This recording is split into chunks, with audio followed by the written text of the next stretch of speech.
black sky. Greetings from Kiev. I am Dmytro Antoniuk, and I am a part of Black Sky team.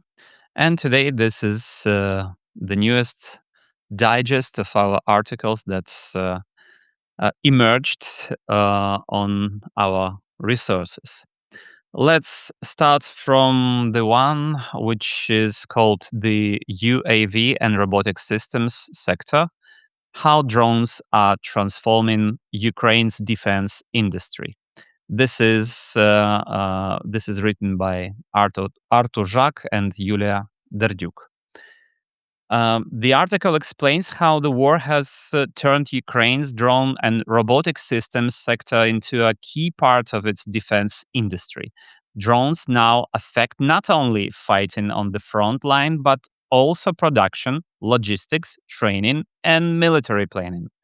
The main demand is for the cheap, mass produced systems like FPV first person view drones and small reconnaissance drones. These are widely used because they are fast to produce and easy to adapt. Ground robots are also increasingly important for transport, evacuation, and engineering tasks. Ukraine's main advantage is speed. In some cases, new updates or changes can be made in up to 6 weeks. However, the sector still has problems, including a lack of skilled workers, difficulty moving from prototypes to mass production, and dependence on imported electronics and optics. Drones are described as a major driver of change in Ukraine's defense system, but long term success depends on industrial stability, better coordination, and training more engineers. Let's move to another piece. And this time it would be an article, a text by Andrew Zhoyovy, which is called Moderate Russians Are Being Urged to Move to Belarus, where the situation regarding civil liberties is supposedly more lenient. But is that really the case? The article looks at claims spread in Russian unofficial channels that right now that Belarus is a freer place for people unhappy with censorship in Russia. It questions whether this is actually true. According to the Freedom House Index, Belarus scores 7 out of 100, while Russia scores 12 out of 100. Both countries are very low, but Belarus is still considered more repressive overall. In Belarus, even a minor online activity or criticism can lead to a prison.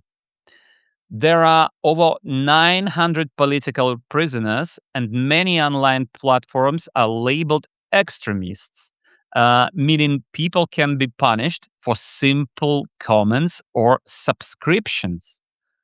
The article also notes that some Russians are moving to Belarus, but experts warn that freedoms there are very limited and repression can be unpredictable. In the end, it argues that Belarus is not a safer or more liberal alternative to Russia, despite what some online messages suggest. Another article by Artur Żak, and it is how Russia reacted on Orban's defeat in Hungary, the Kremlin's restraint, propagandists' nervousness, and the hysteria of the so-called circle, Z circle. The article explains how Russia reacted to Viktor Orban's election defeat in Hungary. Officially, the Kremlin stayed calm and avoided strong statements, but inside Russian media, and pro-war circles, the reaction was much more emotional. Many saw this as a serious political loss for Moscow. The Kremlin used as a careful note.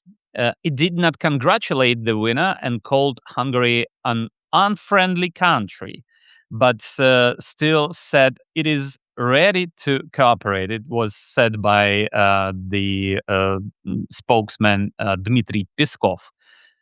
This shows Russia wants to stay practical and keep some relations. Russian state media also showed concern. They suggested that without Orban, the EU may support Ukraine more easily and adopt new sanctions faster. At the same time, nationalists and pro Kremlin channels reacted very strongly.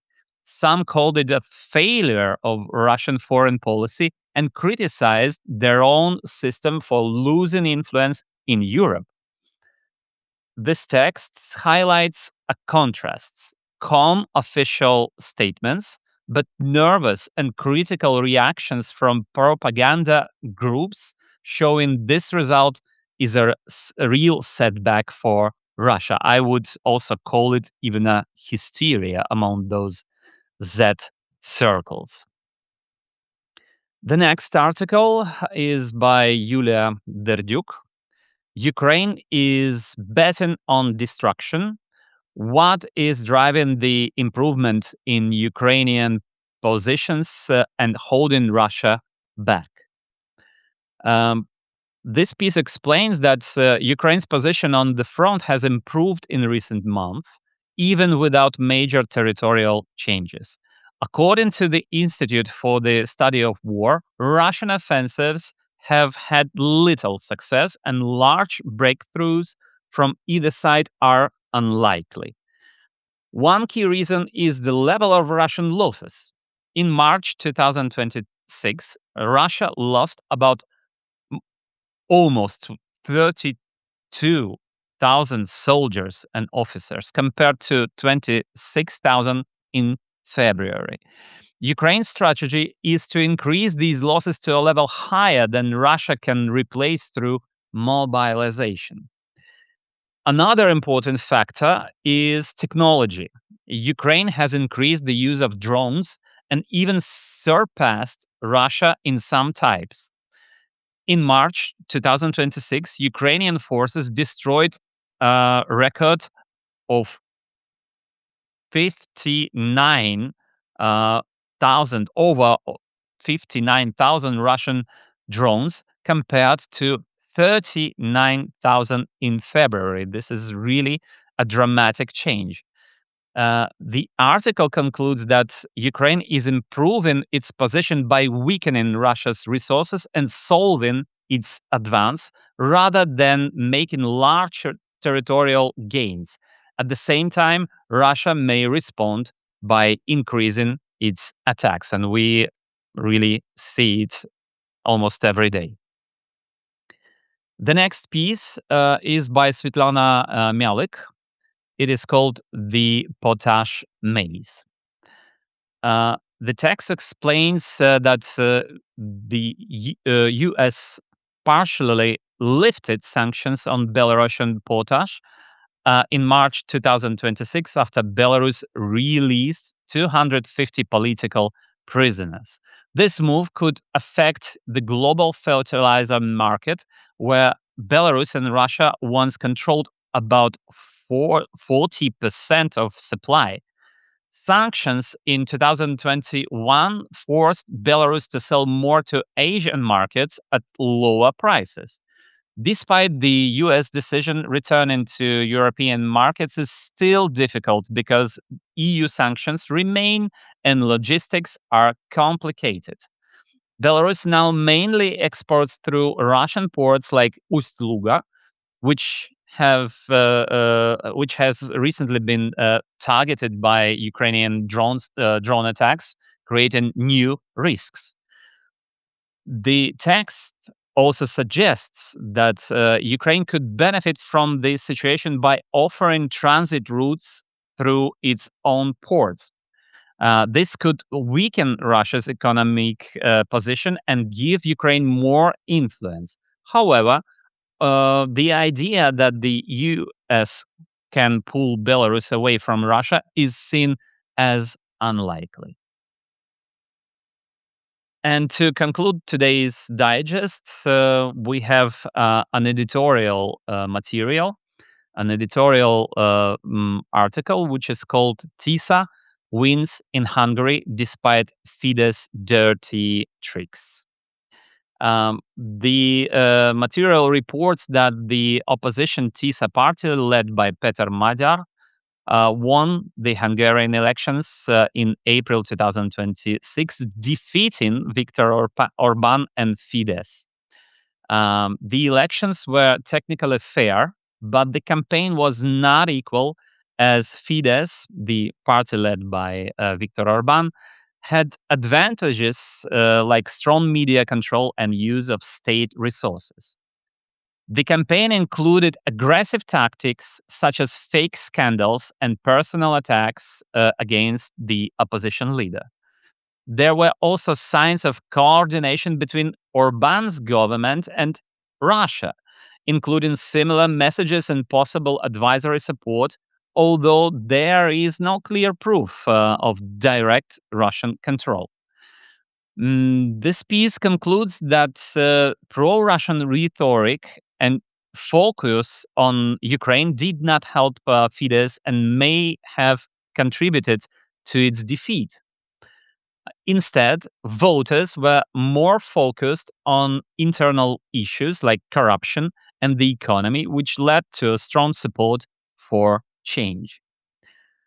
Um, that was it for today for this week's digest of Black Sky. Please stay tuned, visit our sites, and see you next time.